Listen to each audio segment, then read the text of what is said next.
نو موږ د شاه محمد او د کوم چې د له چا مشوره وکړي چې کوم هغه یې وکړي چې ټول ودانۍ کې ډېره مننه کوم.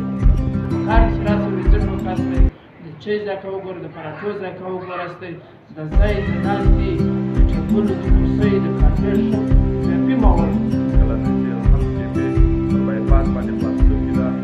هم کیفې ابتدا باقاعده وسوه په هغه کې کمیټۍ ممبران شریف لاله او سره نور ملګري د هغو په ټولګي کې افتتاح وسوه.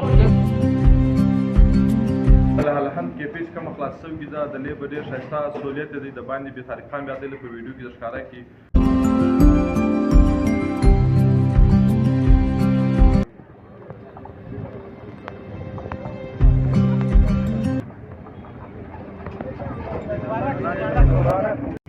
طارق خان درګردو له مخکې موږ ته ډېر پر ودانۍ کو هوښیار دی نه د هغه دپاره ته همیشه ولیاړې د غریب سړي اواز پورته کړی دی کله نه شی زبردستې غالۍ لګېدل چې دي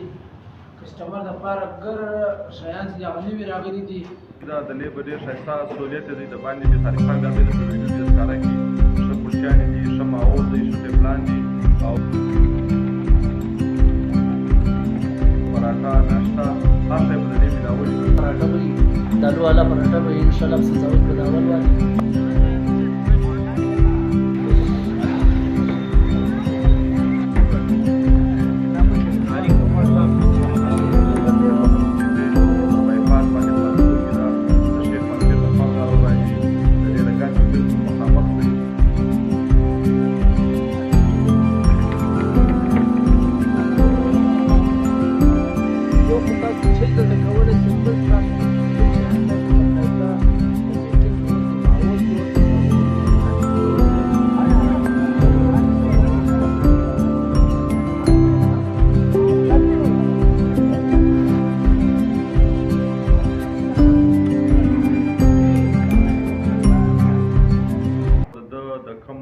چا مشوره وکړي کوم هغه یې وکړي موږ د دوی ډېر کور ودانۍ کو ډېره مننه کوم.